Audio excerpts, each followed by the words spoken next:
What's popping, everybody? I know we said the last episode we shot was our last episode on this interview tour, but sometimes we have to make exceptions, except when, especially when it's in our focus category and the person is very special.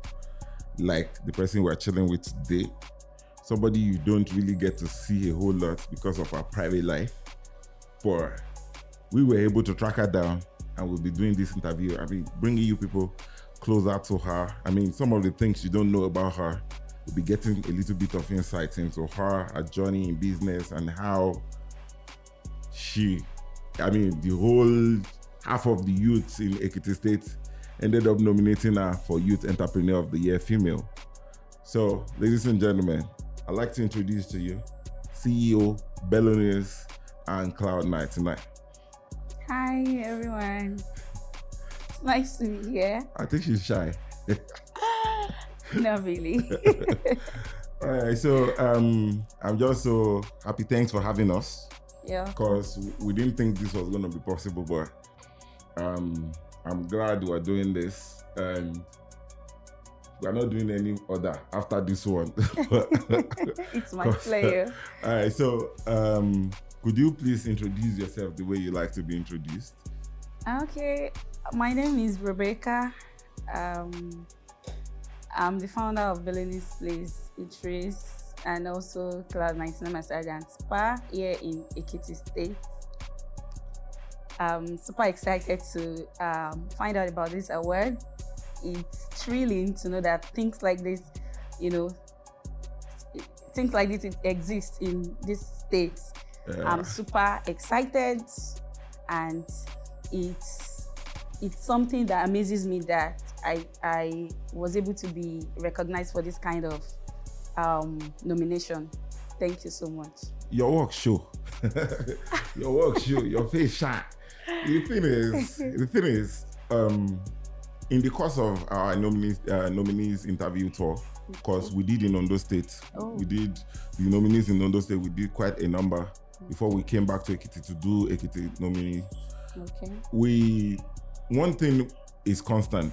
Most of the nominees kept saying one thing, like, okay, it just feels good to know people out there see what you're doing. Because even you, the CEO or the person making things happen behind the scene, sometimes don't know people are watching. You might know, okay, you are doing well, but you might not even know the extent of how far your name has gone, or how far the brand has gone. So I remember the first time we put out the graphics for Female Youth Entrepreneur of the Year, and some of the nominees reached out to me, came to my DM like, now strong people did this category, say, we don't stand the chance, so this and that. They're like, no, this is not about, if it was one of those awards now that they will come and meet you, bring money for this award, that one is different. This one is merit, is credibility. Like when they bring money like, I want to win, this, we turn them down blatantly. And that's why most of the nominees don't even expect what they get at the end of the day. And some that will be like, I don't even know if I win this and that. And then at the end of the day, maybe they don't even show up for the awards. And they tell them later that you won the award, and be like, are you serious? So these people actually don't take money for awards. That's amazing. So we're doing this for merit, and we're just trying to change the game for Ekiti and Ondo State, basically, because what people are used to here is the normal, now we won't give you this award. Give us also amount of money and all of that. But this one is big. Nancy Sime is hosting. MC Aurora Master is the co-host. And it's quite big. But the essence of this interview is to actually get to know you. Can we know where you're from first? I originated from Osun State. Oh, okay. SLK to be precise. Oh. But I had my basic and secondary education in Osogbo. So I spent, the teen part of my life in Osogbo, Osun State. Oh, okay. Then I spent the larger part of the years in the north. Oh, so you can speak Hausa? I used to speak quite well, but I moved out You lost it. 8-9 years ago, and now like it has really changed. But you can still speak a little, yes, right? I understand better than I speak. Oh, okay, I get it. So how did you come to find yourself in Ekiti State?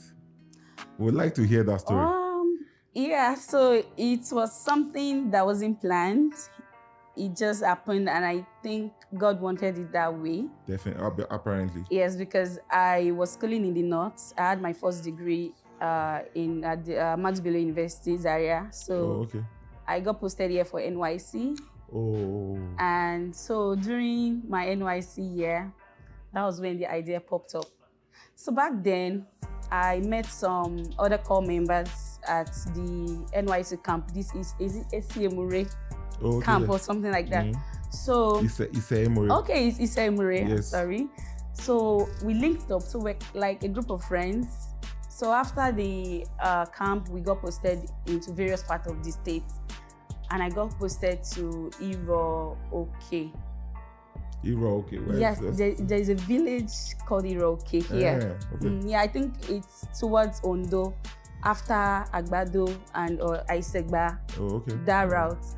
So I couldn't stay in that village because I grew up in places like Lagos, Abuja, and I'm exposed to civilization. And when I got there, there was no basic needs like electricity. There was no water, no toilet, a lot of amenities were missing. So I just felt like, no, I won't be able to live here. I don't mind staying in Ado, then travel down here every day. It's about 2 hours drive. Whoa. Morning, evening, I do that about 4 times a week because I think the other one day is for our CDS. So, but I've always been this kind of person who liked healthy living. I don't eat anyhow stuff, and I take care of my, anything that has to do with health. So I've always been that kind of person. So within here, while we're staying here, I found that there was no restaurant, like a proper restaurant. Yes, where you can have varieties. So even then, there were a few mini restaurants, but the menus were very limited. Like things like just the basic rice jollof, pounded yam. I never liked pounded yam growing up until now. So I'm just like, where can I get stuff like burger, pizza, French fries, and chicken and all of those stuffs? My landlady will laugh at me. Like, you better eat. So you better eat what you can find there. So it was like stress for me. So my friends then that were posted to all those other villages that actually stayed in those villages would every weekend on Fridays come over to my place because I enjoyed cooking for people. But not really for myself, but when I have people around, I love to cook. I enjoy cooking. So I would cook for all of them and things like that. But, sometimes it's overwhelming when you have a lot of people you have to cook for. So one of my friends just, said to me, you enjoyed cooking. So instead of us traveling from Iriwolede Estate down to Adebayo to have a good meal, why not just, do something? I said, how? Where? I can't. I'm food. Oh my goodness. Okay, you don't like me. How can you tell me to sell food? Because I've always been someone who has been into fashion. I did jewelries, clothing in the past. I'm like, food is for, it can't be for my kind of person. He said, but you can just do like one thing, maybe like, these mini cafes, like Indomie cafes, French fry cafes. I said, oh, that sounds amazing. So I got a 1-room shop and I started. I didn't start immediately. Around Iriwolede? Yes. There is this complex around, just adjacent the satellite campus. It's called, I think, God is Great Complex. Yeah, beside the former Go Food or something like that. I think I know that area. Yes, so I got the shop there, but I didn't start in time because I was very reluctant. I'd spent about 4 months without the business. Then the landlady kept on disturbing me. So I took the courage one day, started, but I wasn't selling. My landlady told me, this is not Lagos, this is not Abuja. People buy proper solid food, indigenous food, you get it? No, they don't care about snacks, they don't care about burgers, they don't care about French fries. What is French fries? That, just had a little bit of rice, there may be swallows. I said, Mommy, the way you're looking at me, you want me to be turning a back. Mommy said, that's how these things will move, or hell, it will move. Then I told her, okay. So I spoke to one lady I used to buy things from in the market. Okay, get me a cook and maybe a sales girl, because I'm serving. I have to go to school and be back. So we started off together. So like I practically start my day 5:30 in the morning till like 11 in the night every day for Okay, so you started making the indigenous food? Yes, I started with jollof rice. It was a signature jollof rice. So because then at some point during the business, though, it was not easy. I had to go for training on some certain recipes. So, and I was able to come up with my recipes. So then, I transferred it to my chefs. Then we built up something from there. Oh wow, that's amazing. That's amazing. Well, this you're talking about was what year? That was in 2017. That was my service year. Oh, that's a long time ago. But when you moved, then at some point you moved from the one shop. Yes. To, I think your first shop will be the one along Adebayo, right? No. Satellite. Satellite. That's around the roundabout, close to. Oh, okay. That's the first one. The Poly. Oh, I used to think the Adebayo one came before this one. The Adebayo is like number 3, because we had one in Exo. There's one branch at the Exo. Yes, we are currently 4 offices. Whoa, I'm not even correct. I'm not correct. I was thinking about the one at Bank Road, the one at Adebayo, the one at Satellite Poly. Okay, so that's the sequence is the Satellite Poly, the Exo, the Adebayo, then the Bank Road is the last. Oh wow. The one at Exo, is it inside the campus or outside? Inside it, just adjacent UBA Bank. Oh. The Faculty of Engineering. You have really done well. So so basically, since you went all out, I know you've touched a bit of the challenges you faced, but you've not really gone into it. Like, what was your major challenge before things started coming? You said at some point you weren't selling, but you kept going. Something kept you going. Was it passion or determination? Like, okay, I must succeed. Then all those challenges, how did you handle them then? Okay, so there's one thing about every startup business, and I think it's something major currently, even as far as Nigeria is concerned. Capital. Yes. Cash is always, so it's even as funny that no matter how much ideas you have or how much potentials you have, if you don't have cash to finance these things, they are closely very difficult.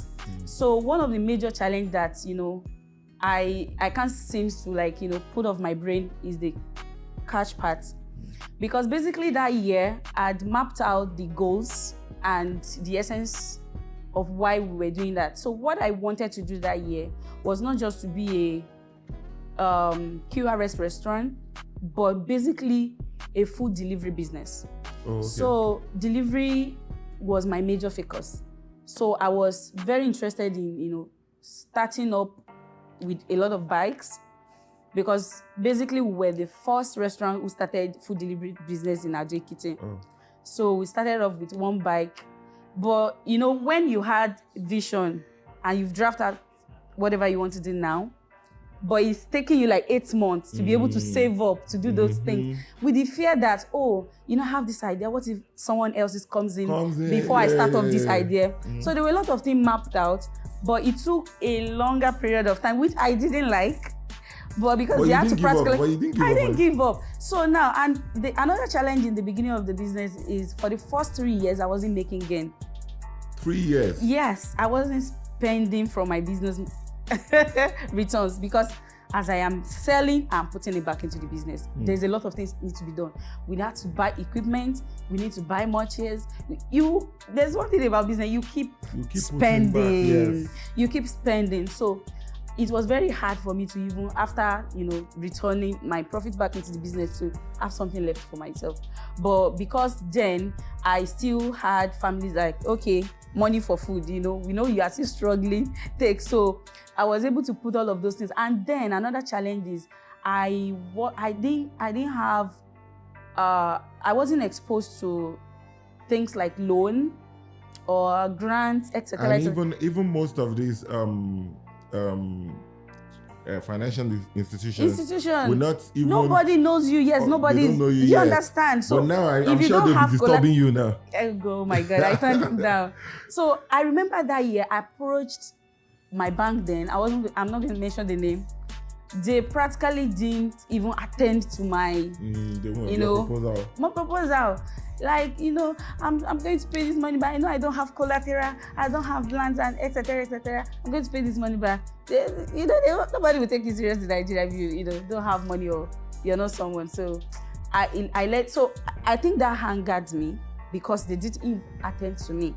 Angered me. Then I said to myself, without loan, I'm going to make this thing work. I don't care if I have to drink Gary 3 times a day. The profits will go back into the business and we're going to push it. So that's how, we've kept on going. Then at some point, lights was a major issue because we were spending so much on fuel, diesel, petrol. It was serious. Extremely serious, and it's still like a major challenge now in Nigeria. Because the money you spend on diesel and petrol these days is no joke. I think challenges are just part of the business, so you have to learn to love them, to enjoy exploring them. Exactly, so and it makes you stronger too. It makes you stronger, grow. Exactly. So if the passion is there, I think you can go as far as you choose to. Yeah, that's the thing. I heard it. The straight from CEO BELLONIS' mouth. Passion is one thing. Your perseverance, your resilience. Like, okay, I'm not going to give up on this thing, because a whole lot of people, once they start facing these challenges, especially now, let's talk to young girls out there. Like, no, it's difficult. I don't see money. But the thing is, everybody just wants to. The moment you make 2 naira profit on 5 naira, you want to spend 1 naira instead of putting it back. You have to put it back. So, and that's one mistake most people make. And you just discover that you're on the same spot. You're not moving. You're not growing. You understand? So now I want to ask this. We know you're a private person, but but you have stuff you do for fun. Okay. So what are the things you do for fun? Like when you want to unwind, you're not working. Okay. So I like to go on vacations. Okay. It's something like I'm addicted to. And I also listen to music, even though I may not be able to, pick the lyrics, but I enjoy listening. Okay. And another thing is I like to read, especially I like personal development. So I like to invest in courses, business courses, so it's something I enjoy. So I can, just take a break out of work to go run some courses, come back. Those are, I think, the 3 major things I enjoy that's outside cool. work. That's cool. That's cool for a private person. It's actually all right. So, okay, there was a question I missed the other time. Okay. At BELONIS place, do you cook your food yourself, or you already transferred your knowledge, your recipe to a certain set of people that cooks for you? Okay, so for me, I run the kind of business where I am part of the business. Like I said, I developed my recipe. Yes. So at any point in time, I can still cook up to date. Okay. If the need arises, or I need to look into what is being discharged, I go into the kitchen. I can turn rice, I can turn swallows, I can, a lot of things. I can make all my soups and everything because my recipes are mine. Even though we currently have chefs that work for us and, we've brought them into the system. We have SOPs put in place. Okay. And we're working together as a team to, push out the best products. Because people out here are addicted to your food. That I know. Me inclusive. Thank you. This is my production people inclusive. Really? Thank you so much. Every time they disturb my life. Wow. Come and take us, boss. Take us to BELONIS. Boss, we want BELONIS. BELONIS. Thank you. We finish so production much. like this. Now BELONIS, they won't go. Thank you so much. When they heard we were coming to interview you, the sound engineer, that one, okay, started shouting, hey, and I, is it at the Heatree? I said, no, we are going to Cloud 99. Okay. So that brings us, let's talk about Cloud 99 as part of your business now. Okay. When did Cloud 99 start and what gave birth to Cloud 99? Okay, so Cloud 99 I started as far back as I was a child, but it started in my head. Oh, okay. While I was a child, because growing up, I had this very stressful, very stressful upbringing. The usual African parents, how they can be strict with the discipline. Sometimes you say, are you really sure this is my dad? My dad or my mom? Do you understand? Like, you guys are messing with my mental health. I need to relax. I think I need therapy. All of those things. And they did all these things for us because at the end of the day, we're enjoying it today. Yes. So growing up, I witnessed a lot of events around me. The ones who happened in the neighborhoods while growing up.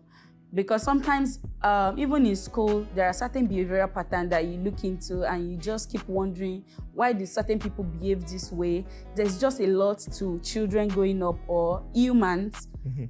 There's a lot to them outside what they discharge. It could be, a lot of things that has to do with emotions, feelings. So those are the things that dwell in us, that we grow up with. At the end of the day, when we turn into adults, those are the things that form basis of our behavioral pattern, all of this. So I think in this part of the world, as Nigerians, we need to invest more into relaxation. Yes. We need to unwind. Yes, we need to take breaks from whatever, either work or whatever things we're going through. And, so while I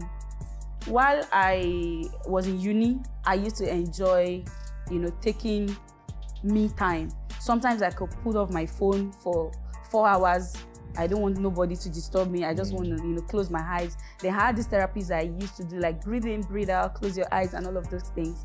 So, I got used to visiting spas for a lot of things, but most especially holistic spas. That's the one that has to do with therapy, mental illness, mental stress reduction, and all of those things. So I got into Ekiti because of the distance from here to Lagos. It's like 6 hours with the bad roads. I'm like, I can't be leaving Ekiti to go to Lagos because I want to go to a spa. So, and I thought around, why is no one giving us a proper spa? I've seen a couple of spas around, and what they usually focus on is the cosmetic part of the business. That's where it has to be skincare products and all of those things. That's very true. I said, no, life needs, other part of, the spa services, not just when you go in here, is either you want to do the skin care and, what do you want to take care? Is it your body? No. Can I get massage? I'm stressed. I've been restaurant work is very stressful. You be inside heat from morning till night. So sometimes the body is weak. Where can we get massage? There's no place here. So I thought since I like to seek for knowledge, it's something I can venture into. So I took about 2-3 years to start going for courses, both within and outside Nigeria, to get the necessary certification and license to practice. So as soon as I got that on board, I started, putting up the spa around year 2021. That's early 2021. That's before the COVID, right? 2020 was the COVID. Okay, that was immediately after COVID. So I brought it, freshly on board, and then I just had my first children, my twins. So I was, the postpartum stress and all of those things. So it was also a period for me to also, rebound, unwind, and and a lot of things. So then I would, have to bring down therapists from Abuja, Lagos to come work for me, because I operated on a standard basis where you have people who have proper certification and licenses to carry out these services, because it's also a part of, is a medic practice. When you're talking about the internal bone structure and all of those things. So it's not something you want to do randomly. So I'm a law-abiding citizen, so I prefer to bring in people who would provide value for the money. So if you say you get your massage elsewhere for 10,000, if you're paying me 40,000 naira for my massage, you will get the value. And I make sure I dish out the values that are UK, US, or Turkish standard, that we, including our methods, that if you've traveled outside the country, you can compare. Okay. You can compare the steps, the procedure, and all of the practices. That's amazing. That was how I started, and to the glory of God, we're currently 2 offices for Cloud 99. Yes, there's one at Adebayo. Okay, Adebayo. Okay. Yeah. You guys, you heard standard spa treatment. No be quack.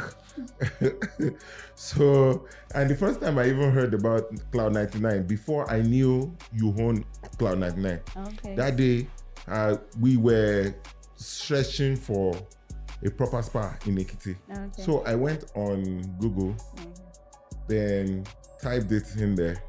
Then there was this TikTok post that popped up. Then I checked, I think it was the girl that came here, did that spa, and she, and the place was nice, clinical. I didn't even know this kind of place exists in Ekiti, blah, blah, blah, blah, blah. And I'm not sure if it's this one or the Adebayo. Okay, it could be the Adebayo. People create more content there. Oh, okay.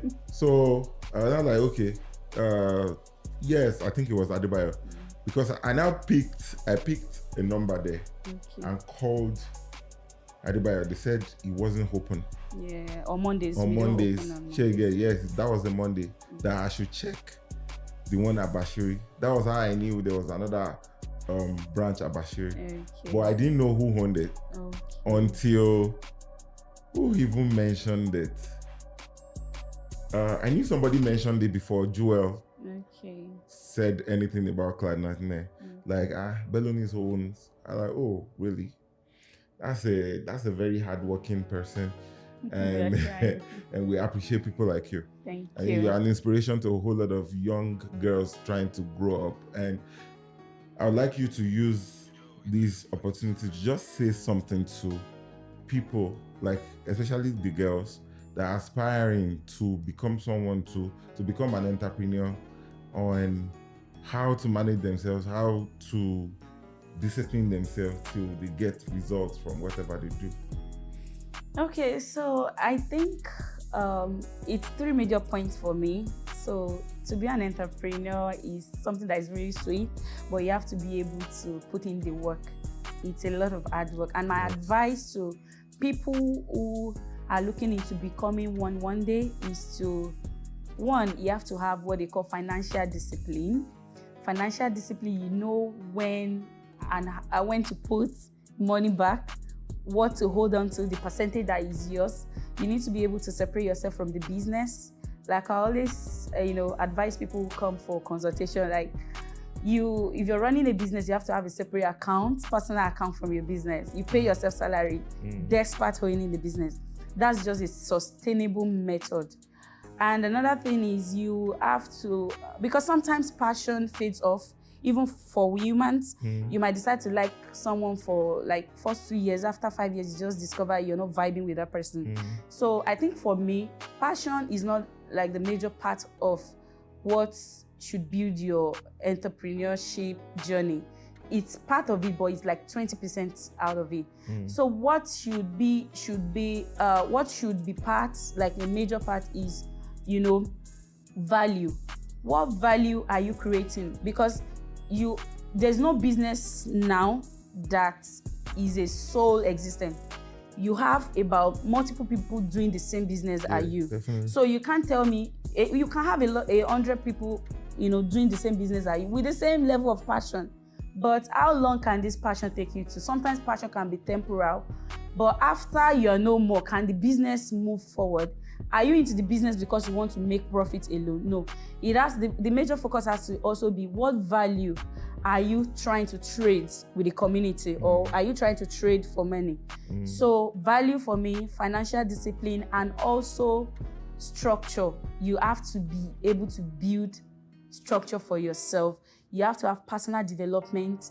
You have to know what is going on. You have to know what is in vogue. You have to be current, because that's why today we can decide to, like in Lagos, we choose hospital. Like for me, I choose hospital. When I go into an hospital, sometimes I use my eyes to scan around. What major or what recent equipment are you guys into?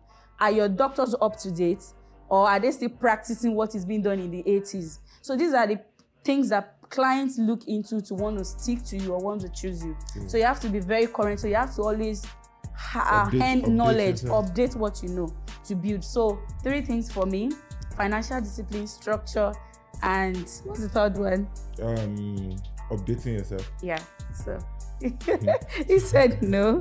So you heard Value. You heard value. Yeah. You heard. So we appreciate you talking to us, and we will take the little we've learned about you with us.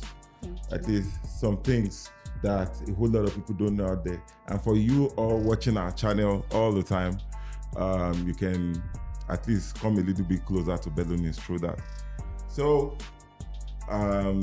December 7, Stallions Awards, Midas Arena, Midas Hall, 7:30 red carpet start, and we hope to see all you there. And BELONIS, are you giving us your word that we're going to have your presence?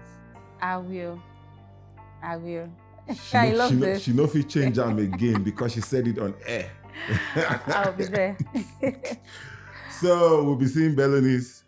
It'd be like say, now we go first come outside for an event. Oh my goodness. So thank you very much for having us. You're welcome, we appreciate sir. us giving us. We know you're a very busy person, Yeah, and the fact you gave us your time, we appreciate it. We really, really appreciate it. So, so December 7th, we'll see you. All right. Look forward to that. Thank you very much. You're welcome. And till we come again, we said this is the last interview. We're not doing it again. No. We want Face Awards packaging. So till we come your way again on our program, Yarns and Trends, Unfiltered, Mike Masters, and all our programs. See y'all. Peace out. Bye.